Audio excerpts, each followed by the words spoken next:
Hello, I'm Simon Park, the Portuguese tutor at St Anne's, and over the next 15 minutes I'm going to try to persuade you to take up a new language at university and explain why Oxford might be the best place to do this, and then I'm going to offer an overview of the kinds of things you might study as part of a Portuguese degree here. So why study a new language at university? For me, the compelling thing about the languages we have on offer for beginners, that's Portuguese, Italian, modern Greek, German, Czech, Polish and Russian, is that they take you to cultures you might not be familiar with and to study languages that are often not on offer at schools. Learning about these cultures gives you a completely new perspective on the world. It shifts your centre of gravity. That's where on the slide I've given you a map upside down. This inverted world map was put forward as a way of trying to make us think differently about politics and culture on the global stage. Think about it. We usually see Europe right in the centre. Time zones are counted in relation to the time in Greenwich in London. Europeans present themselves tacitly in maps as quite literally on top of everything. This version reminds us that for all their apparent geographic accuracy, maps conceal a whole set of biases. If you look now at this one, Africa and South America suddenly look much more prominent. In terms of the Lusophone world, you can see Brazil, Angola and Mozambique, all much more centrally positioned. Like with this map then, we think that looking at the language, literature, cinema and broader culture of the Portuguese-speaking world might, in some ways, turn your world upside down. On a more practical note, this is the only time in your life that you're going to have 4 years to dedicate to learning a new language intensively. So why not make the most of that opportunity? You've already learned at least one language to a really high standard, and research has shown that your first foreign language is usually the hardest. The others come much more easily because something has switched on in your brain. You'd also get the chance to visit amazing places on your year abroad. Imagine studying in Russia and then volunteering in Argentina, or teaching in Bordeaux and then spending the summer in Athens. These are all new possibilities that come with combining your A-level language with a beginner's one. There are lots of reasons why we think our beginners courses are the best. The Oxford courses are all specially designed for people starting from scratch. All our students get up to the same level of fluency in their new language as in their post-A-level language. In Portuguese, we like to say we take you from hello, olá, to A-level in under a year, so the pace is really quite quick. You can also do some beginners languages in the joint schools with English, history and classics, which is another option for you. Several beginners courses come with an all-expenses-paid pre-sessional course, so you can get the basics of the language down before you start your degree course properly, and this gives you the chance to meet all your fellow language learners. There's always really a very strong bond between all the beginners in Portuguese, and you can see one of our groups here on the slide at their very first dinner in Oxford. For Portuguese, one of the standout features of our course is the focus on European and Brazilian language variants throughout, with the opportunity to explore the rest of the Portuguese-speaking world through literature. What's the reality then of applying for a beginner's language here at Oxford? Well, first of all, I should stress that you're not at a disadvantage for applying for a language from scratch.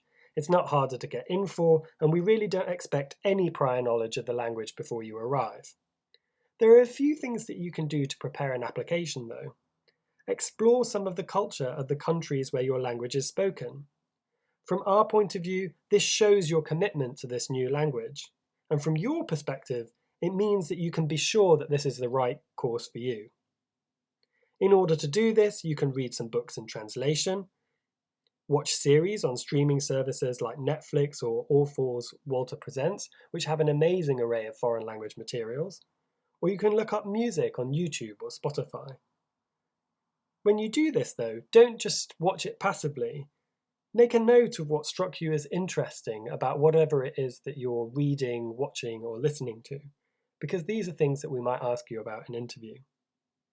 Some suggestions for how to explore the Portuguese-speaking world are included in the handout for this session.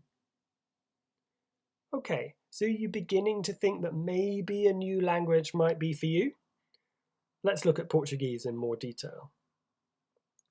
Here's some facts and figures that might surprise you. Portuguese is the sixth most spoken language in the world. As you can see from the map, it's an official language of countries all across the globe, including Brazil, Cape Verde, Angola, Mozambique, East Timor, and of course Portugal. It's the fourth most used language on the internet, and Facebook's third biggest language.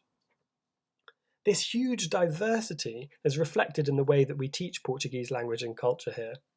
We really treat it as a global language, with Portuguese, Brazilian, and African literature all on the first year syllabus, with options to explore the geographical breadth and chronological range of the Portuguese-speaking world from the second year onwards.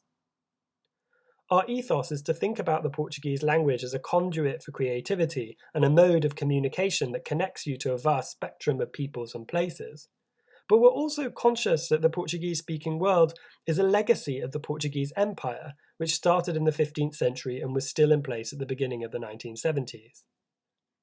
The 16th century historian, João de Barros, said that all the statues and monuments the Portuguese erected as they sailed across the world would eventually crumble, but the lasting vestige of empire would be the Portuguese language. 5 centuries later, he's been very much proved right. In the course then, we will explore how language and literature has been implicated in the construction of national identities, but also think about how imaginative writing has been one of the most enduring means of questioning who we are, what we do, and what we might one day want to be as peoples, communities, or nations. We think about race, gender, sexuality, and class as integral to understanding how cultures operate, not just in the present, but all the way back to the Middle Ages. So what could you study here? Well, let's start from way back in the medieval period, where you might read the lyric poetry known as the Cantigas de Amigo, a body of poetry exceptional because even though it was written by men, the poems are always voiced from the point of view of women. This is RuPaul with lutes and bizarre headpieces. It's 13th century courtly poetic drag. You might also look at the religious poems of the period in the manuscript of the Cantigas de Santa Maria, where the Virgin Mary rules the roost. But these poems are not just prayers and devotional texts, but stories that take us into medieval culture.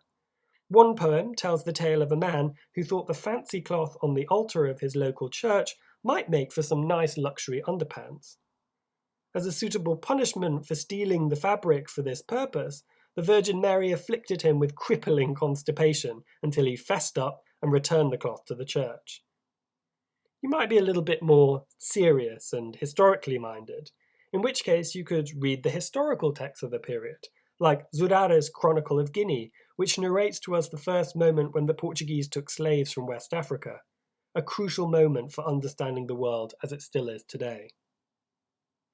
As we move forward in time and reach the heyday of the Portuguese explorations in the 16th century, you could read travel narratives that, like Mendes Pinto's Peregrinação, or Peregrination, takes you on a swashbuckling tour of India, China, Japan, and the whole of Southeast Asia. You might not expect it, but these texts don't spend their time trumpeting the greatness of the Portuguese. They're extremely anxious texts that question the motivations of empire and the prices paid in the pursuit of it. Literature of this period is constantly questioning what it means to be a person in the world when that world has suddenly gotten much, much bigger. A whole new continent, South America, has come into the view of Europeans. And yet at the same time, that world has gotten much, much smaller, as the sea routes the Portuguese opened up made intercontinental travel almost an everyday occurrence. In Oxford, we excitingly have objects in the Ashmolean Museum made by craftspeople in India or Japan, and that remind us that wherever the Portuguese went, there was always somebody looking back. So even if we read Portuguese texts, we always have a sense of how other people were experiencing the presence of the Portuguese as they expanded their empire. In the modern period, Fernando Pessoa stands out for his restless experimentation. He invented more than 70 different personas for himself, which he called heteronyms, and gave them different names, backstories, individual personalities, and styles. He even made horoscopes for some of his heteronyms, and blurred the line between fact and fiction by writing to them in correspondence, or even writing as them in the newspapers of the day. Meanwhile, when Pessoa was writing, his contemporary Floribela Espanca was pushing the sonnet form to its limits, reconfiguring the conventional imagery of the time to find new ways to express women's sexuality and agency as cultural producers. One of the more recent writers currently on our first year syllabus is Lydia Georges, who actually visited Oxford a year ago. And she tells stories of the untellable, drawing out the narrative, the negative consequences of the Salazar regime, which was the longest lasting dictatorship in Europe.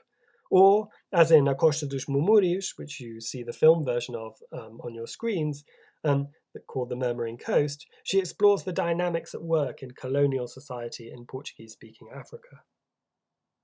While Pessoa and Floribela Espanca were writing, across the Atlantic, the Brazilian modernists were experimenting too, trying to find a uniquely Brazilian style of doing things that would put a halt to the reverence artists had long felt they had to show to European culture. In 1928, Oswald de Andrade's Cannibalist Manifesto made anthropophagy, or cannibalism, into a metaphor for how Brazilian creatives should chew up influences to create a hybrid, especially Brazilian kind of art. And there was a lot to chew on. Brazil is a diverse place in geography and people. The indigenous communities, Portuguese colonists, African slaves, and waves of more recent migration from Eastern Europe, Italy, and Japan have made Brazilian culture a real cultural meeting place, even if that meeting has never been without its tensions. Clarice Lispector came originally from the Ukraine and remains one of the most important authors in Brazil. Her elliptical, sometimes even cryptic writing has been having a new life recently on social media, as her words are offered up a little bit like literary fortune cookies. You get these tiny snippets of her prose that seem very philosophical, repeated online.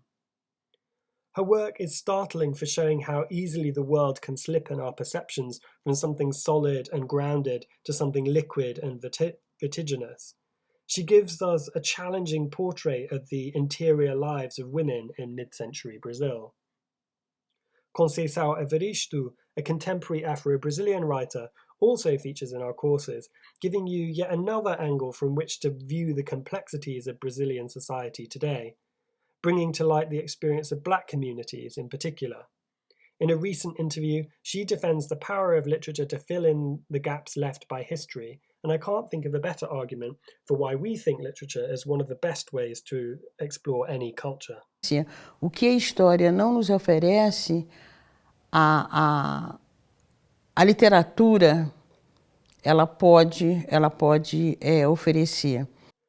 From Africa, you might look at Luís Bernardo Onwana's stories in his deceptive collection called Nós Matamos o Cão Tinhoso, We Killed Mangy Dog, wherein stories often led by quite naive child protagonists, Onwana exposes the brutal daily reality of life in colonial Mozambique. The winds of change rustle in these pages, heralding the armed resistance to Portuguese rule that would sweep over the nation over the following years. Writers have played an important role in the forging of new nations in Africa in the wake of the colonial wars, often very directly by being political leaders themselves. Others since, like Pepetela, Mia Couto, or Paulina Chiziani, have all used fiction as a means of trying to make sense of the past, understand the present, and perhaps even begin to imagine the future. In their writing, as in many others I've talked about, Portuguese encounters other languages and encounters different traditions of storytelling. If there's one thing that you can be certain of, it's that Portuguese literature has always been plural, and you can take that word plural in every possible sense that you can imagine. This is but a tiny snippet of what's offered in Portuguese, but hopefully it's whetted your appetite and got you a little bit curious.